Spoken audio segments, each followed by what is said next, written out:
இங்கு நம்முடைய ஜீவா அவர்களும் மகாத்மா காந்தி அவர்களும் சந்தித்த நினைவை போற்றத்தக்கக்கூடிய வகையில அவர்களுக்கு திருமணச்சனை திறந்து வைத்து அதே நேரத்தில் அவருடைய பெயரால் ஒரு மணிமண்டபமும் அரசின் சார்பில் அமைக்கப்பெற்று அதனுடைய திறப்பு விழா நிகழ்ச்சி இனிதே நடந்திருக்கிறது. மணிவிழா மண்டபம் என்பது ஏதோ மண்டபத்தை கட்டினோம் திறந்து வைத்தோம் என்பதோடு நின்று விடாமல் அந்த மணிமண்டபம் இந்த வட்டாரத்தில் இருக்கக்கூடிய சுற்று வட்டாரத்தில் இருக்கக்கூடிய மக்களுக்கு பயன்பட வேண்டும் என்ற வகையில திருமண மண்டபமும் கட்டி முடிக்கப்பட்டு அது இன்றைக்கு திறந்து வைக்கப்பட்டிருக்கிறது.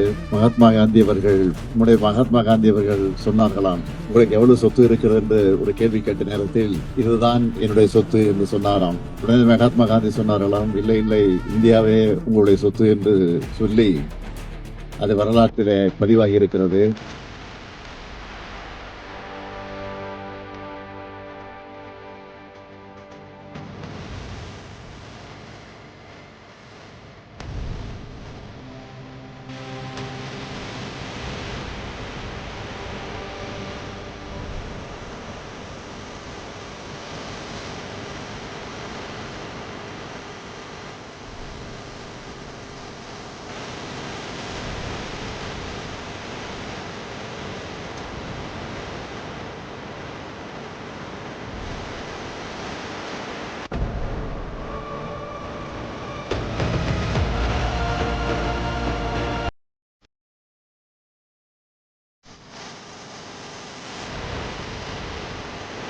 இந்த நிகழ்ச்சியில கலந்து கொண்டமைக்காக நான் அத்தனை பேருக்கும் நன்றி நன்றி நன்றி என்று கூறி என் உரையை நிறைவு செய்கிறேன்.